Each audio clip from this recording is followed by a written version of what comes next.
Olá, eu faço companhia para você a partir de agora no Jornal Boa Notícia desta sexta-feira. Sejam muito bem-vindos. Hoje vamos falar da assistência jurídica gratuita para quem não pode pagar por esse serviço. Em uma entrevista ao vivo, você vai saber como funciona a Defensoria Pública. E ainda nesta edição, o estágio também vai ser destaque.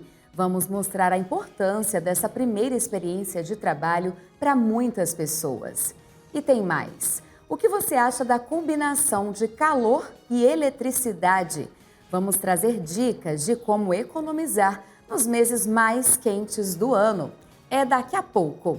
Fica comigo, porque o JBN de hoje já está no ar.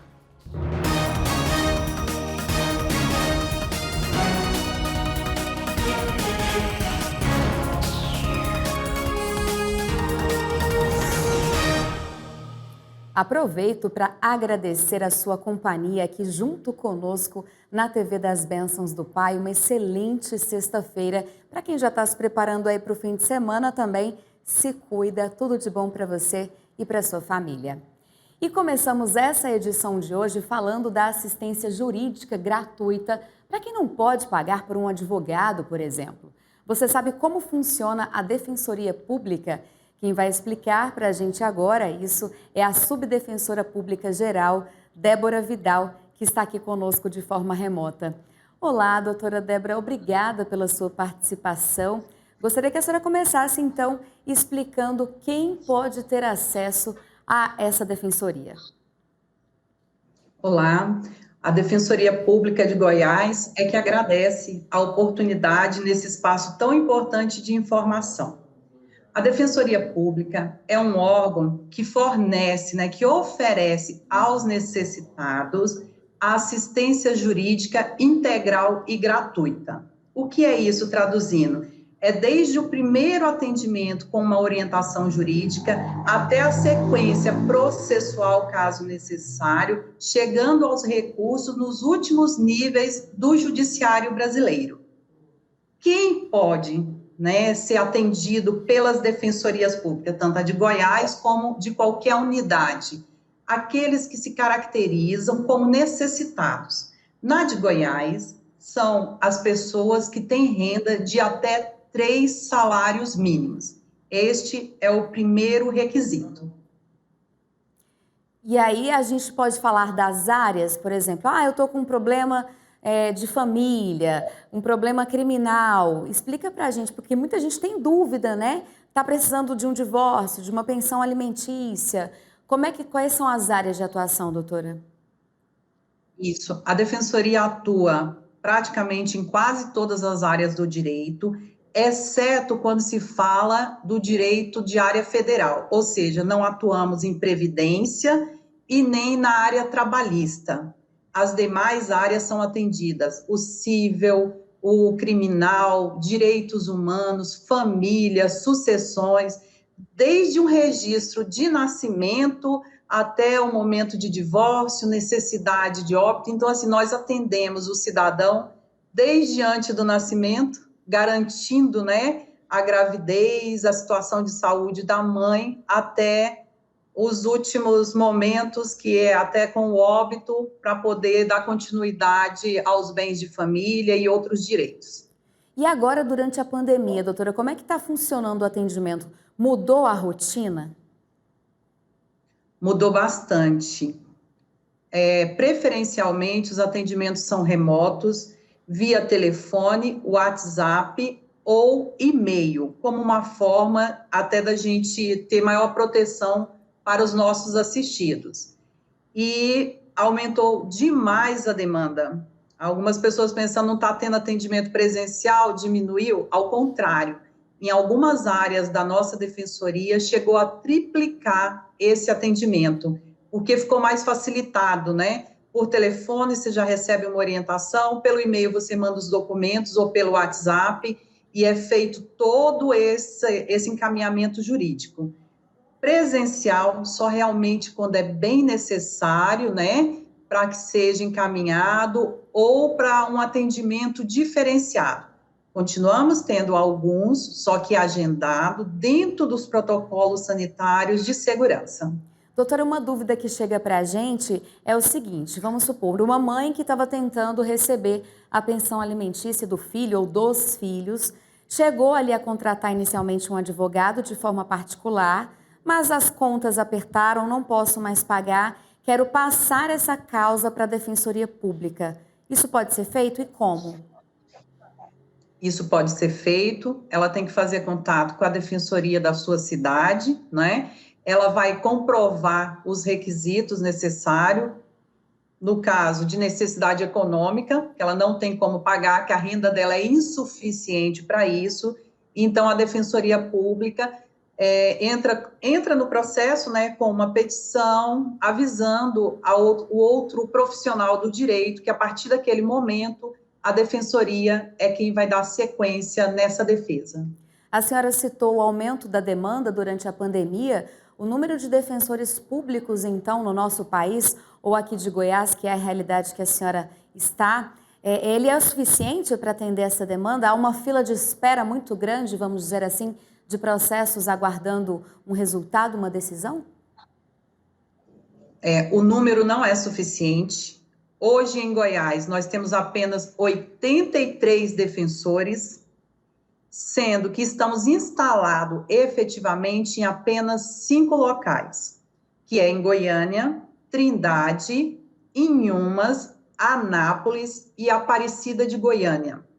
E temos um atendimento itinerante, remoto, no entorno de Brasília, né? Lusiânia, Novo Gama, Cidade Ocidental, Valparaíso e algumas outras comarcas do interior, em situações bem pontuais. E a demanda é gigante, não conseguimos atender ainda nas demais comarcas do interior, mas recebemos diariamente solicitações, tanto de juízos, promotores, autoridades locais, porque o que a defensoria traz não é apenas uma defesa de um direito, né? É a defesa de uma dignidade. É o direito da criança ter os alimentos, de ter uma condição melhor de vida, e assim sucessivamente, né? São tantos direitos que fica a vida sem a dignidade necessária garantida. Muito obrigada pela sua participação, doutora. A gente torce, então, para que surjam aí mais concursos públicos, novos profissionais sejam contratados para que essa população tão necessitada possa ter acesso aos seus direitos e a esse atendimento. Muito obrigada. Nós que agradecemos e a Defensoria de Goiás está à disposição da nossa população. Obrigada, bom trabalho. E vamos ver agora o que é destaque no noticiário internacional? Acompanha comigo. A empresa americana especializada na produção de farmacêuticos Johnson & Johnson pediu aos reguladores de saúde dos Estados Unidos autorização para sua vacina de dose única contra a Covid-19 para uso de emergência. No pedido, a farmacêutica afirma que a vacina teve uma taxa de prevenção de infecções contra o novo coronavírus de 66%. A Johnson & Johnson disse ainda que tem pedidos feitos em várias agências globais de saúde e que vai apresentar um pedido de autorização de comercialização condicional da vacina para a Agência Europeia de Medicamentos nas próximas semanas.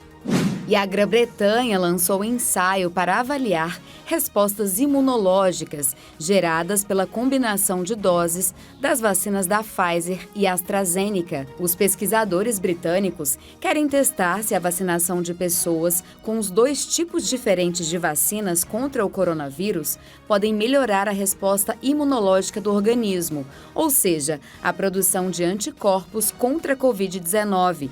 Os resultados iniciais devem favorecer ou não a implantação da vacina a partir do 2º semestre deste ano. E nesta sexta-feira, imagens de cães deficientes andando com a ajuda de cadeiras de rodas chamaram a atenção do mundo. Os animais que vivem nas ruas recebem ajuda de um abrigo na Tailândia. Quase todos os cães foram vítimas de acidentes. O futuro do abrigo, que cuida dos animais, depende de doações e do trabalho de voluntários. Mais de 950 cães que vivem nas ruas recebem cuidados de saúde e alimentação. Estima-se que a Tailândia esteja entre os países do mundo com o maior número de animais como cães e gatos em situação de abandono. Apesar disso, a iniciativa solidária do abrigo dá um exemplo de como pequenas iniciativas podem transformar duras realidades. E vamos falar agora de estágio, a primeira experiência de trabalho para muitas pessoas e um momento importante para o desenvolvimento da carreira profissional. Os programas de estágio têm crescido a cada dia e promovem interação entre empresas e centros de conhecimento. Vamos ver. Há 3 anos, Houston tem progredido na empresa em que trabalha. Começou lá antes mesmo de concluir a formação. Iniciei como estagiário. Então, dentro do programa de estágio, eu pude desenvolver o que era demandado para a empresa e trazer algo a mais. Após o programa de estágio, eu tive o convite, na época do meu gestor, para ingressar como funcionário próprio, como mecânico de manutenção. Era um novo desafio, uma nova oportunidade. Aceitei o desafio. O estágio é a primeira oportunidade que muitas pessoas têm para ingressarem no mercado de trabalho. Com pouca ou nenhuma experiência, os estagiários se tornam muito importantes para as empresas. É muito melhor desenvolver as pessoas no início da carreira, recebendo estagiários, desenvolvendo e até efetivando essas pessoas. Há pessoas que entram como estagiários nas organizações e vão a um nível de liderança, até de diretoria dentro de uma empresa. Então, realmente, a carreira faz parte do plano de desenvolvimento das pessoas dentro das empresas que querem ser mais competitivas. Ao longo do tempo, o perfil do candidato ideal mudou um pouco. No passado, o foco estava muito na questão das competências técnicas. A concurso já bastava e durante o processo, o candidato demonstrar ali o conhecimento, o interesse naquele curso que ele estava matriculado. Hoje a gente já vai um pouco além. Nós falamos bastante de soft skills, que são competências comportamentais, socioemocionais, eles são identificados ao longo desse processo. Então, a gente identifica muito a proatividade, o trabalho em equipe, a colaboração, que são identificadas por meio de ferramentas personalizadas dentro do processo seletivo. Hoje, Houston faz questão de orientar os novos estagiários. Tenta passar para eles a experiência que teve. Afinal, essa porta aberta tem que ser aproveitada, mas é preciso se dedicar. O estágio, eu falo que ele é uma oportunidade ímpar para todas as pessoas que podem usufruir desse importante programa. Desde o primeiro momento, pude estar participativo nas tomadas de decisão, inserir novos projetos, inserir propostas de melhoria e ter a oportunidade de tocar um projeto de forma individual. O JBN vai fazer um intervalo rapidinho e na volta vamos falar de calor e eletricidade. O consumo de energia aumenta no verão e nós vamos trazer dicas de como economizar nesses meses mais quentes do ano. Eu volto já já e espero você!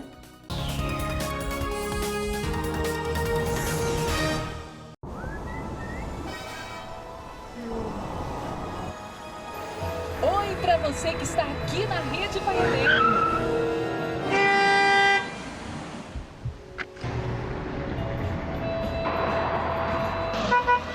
Amigo, sua porta traseira está aberta. Obrigado.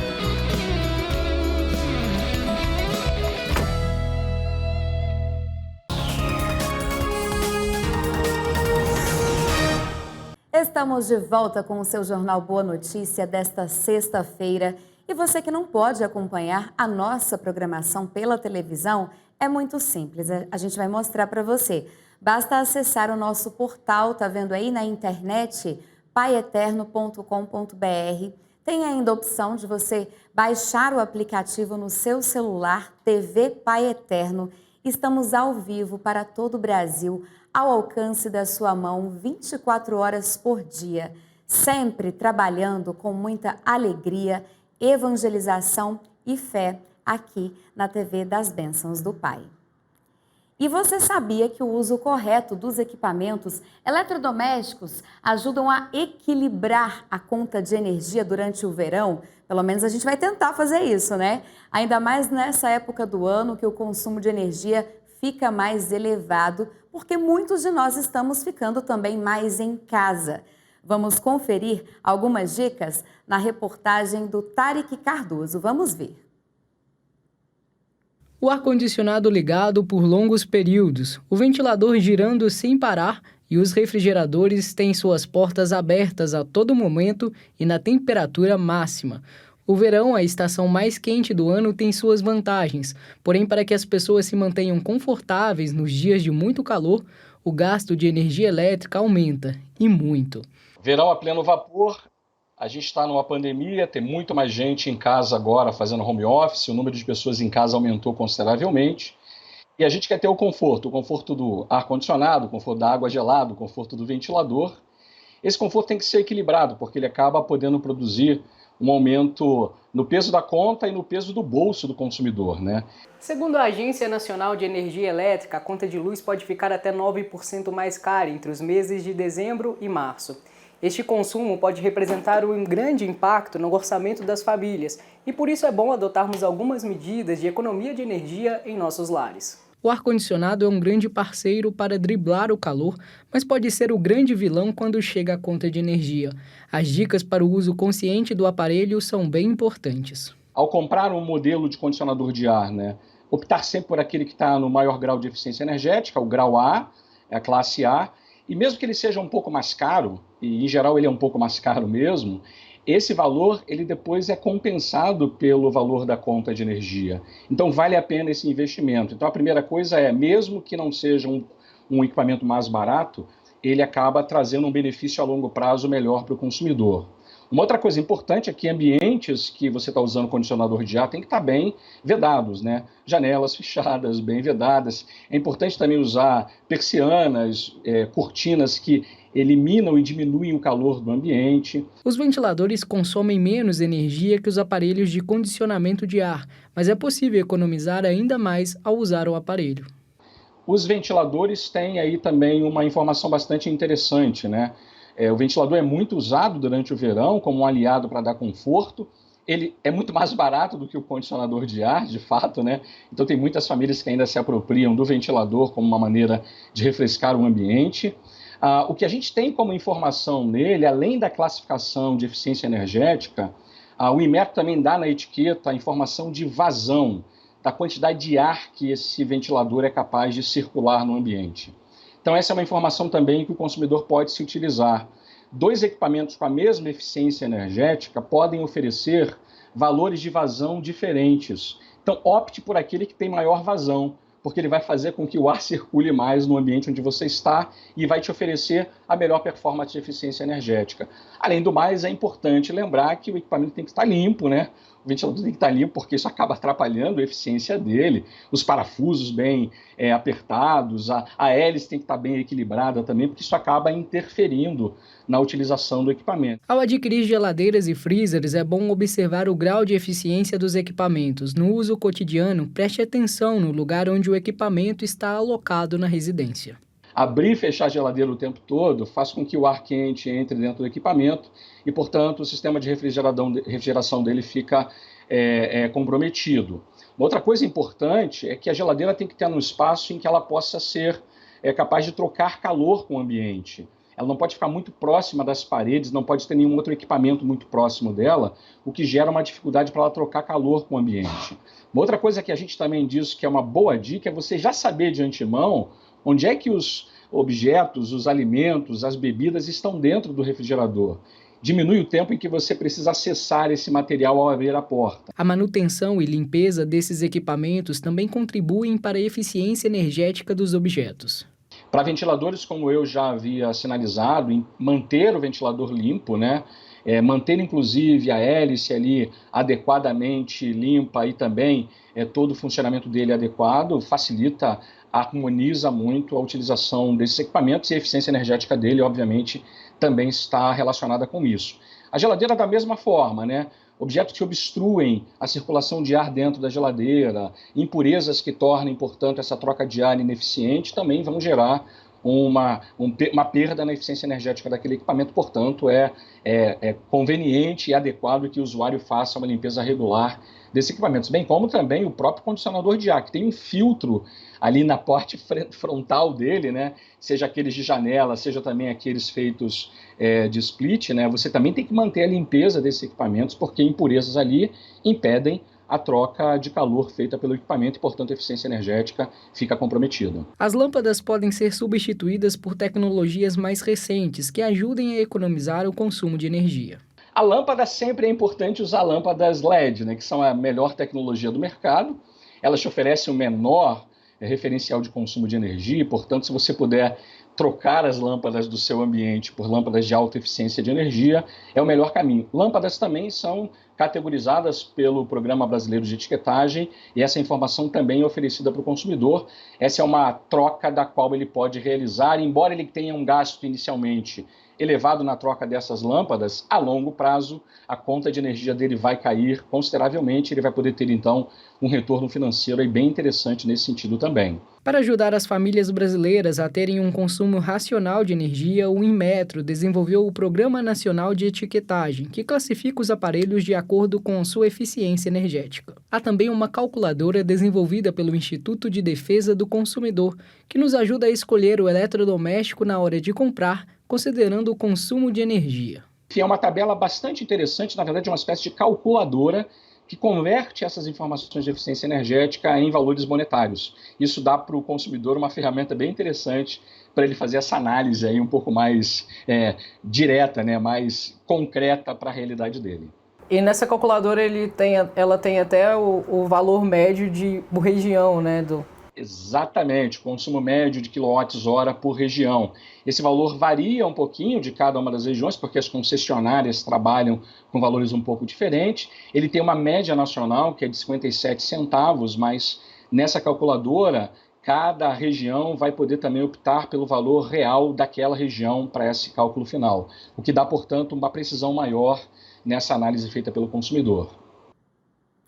Excelentes dicas. Eu, por exemplo, tinha um monte de coisa aí que não sabia. E tem um detalhe também, quando a gente fala de economizar energia elétrica, não é só para o nosso bolso, mas ajuda principalmente o meio ambiente, né? E agora eu tenho um convite muito especial para você e toda a sua família. Vai fazer o que nesse domingo à noite? Eu te convido para acompanhar o programa Parlatório com o Padre Rafael Vieira. 19h, tá imperdível, olha aí. Próximo domingo, o bate-papo tá pra lá de divertido. Quando eu descobri que eu conseguia ser humorista dentro da igreja, daí eu virei eu. Padre Rafael Vieira conversa com duas pessoas que fazem do humor uma conexão com a realidade. Deus mandou uma pele nova e falou, tá aí, agora fala, mostra pra todo mundo e tá aí o teu poder. O digital influencer Diego Quido e o social media Matheus Pinheiro estão no Parlatório. Viu por que eu disse que estava imperdível? Tá feito o convite, você não pode perder. E no comentário de hoje, o assunto é o coworking. Como você sabe o que é isso? É uma nova tendência de mercado gerada pela pandemia da Covid-19. Quem explica melhor para a gente agora é a empresária Silvana de Oliveira. Coworking é um movimento global que está reinventando a forma como as empresas profissionais liberais trabalham. É um local onde várias empresas diferentes, distintas, estão ali juntas, dividindo o mesmo espaço, a mesma estrutura, com uma série de vantagens, porque o empresário, a empresa ou o profissional autônomo que está ali nesse espaço, ele não tem que se preocupar com a limpeza, ele não tem que se preocupar com a faxineira, com a secretária, não. Eles entram, dividem aquele espaço, né, várias pessoas de segmentos diferentes e trabalham ali juntos. tem uma grande vantagem, que é a vantagem de se trabalhar no local onde você tem um network muito forte, onde você pode dividir informações, onde você pode enriquecer muito. A gente fala que um dos maiores ganhos do cowork é o network, e realmente fazem a diferença. Você desfruta de uma estrutura que talvez você não conseguiria ter, uma sala de reunião, um auditório. E o interessante, você só paga quando você utilizar aquilo ali. Você não precisa, você pode ter uma sala de reunião, mas não, eu só vou pagar pela sala de reunião quando eu precisar usar a sala de reunião, mas está sempre ali à sua disposição. E é uma otimização, tanto financeira como a otimização dos ganhos dos profissionais. Às vezes, quem está começando a sua empresa não tem condições de oferecer uma estrutura tão boa, você recebe ali o seu cliente, na maioria das vezes o cliente fica encantado com a sua estrutura, porque ele chega num prédio grande, num prédio onde tem um serviço muito bom, os facilities são sempre tem café, tem água, tem uma estrutura bacana e um custo muito menor que se você fosse investir nessa estrutura. Resumindo, é aquele lema: a união faz a força. Eu sou empreendedor, microempresário, não posso ter ali aquela sede do escritório próprio, mas eu posso usar isso de forma compartilhada e tudo está dando muito certo. A pandemia tem o lado bom. Hoje é só. A gente se vê amanhã, tem JBN especial de sábado nesse mesmo horário. Excelente fim de semana para você. Muito obrigada pela sua companhia. Tchau!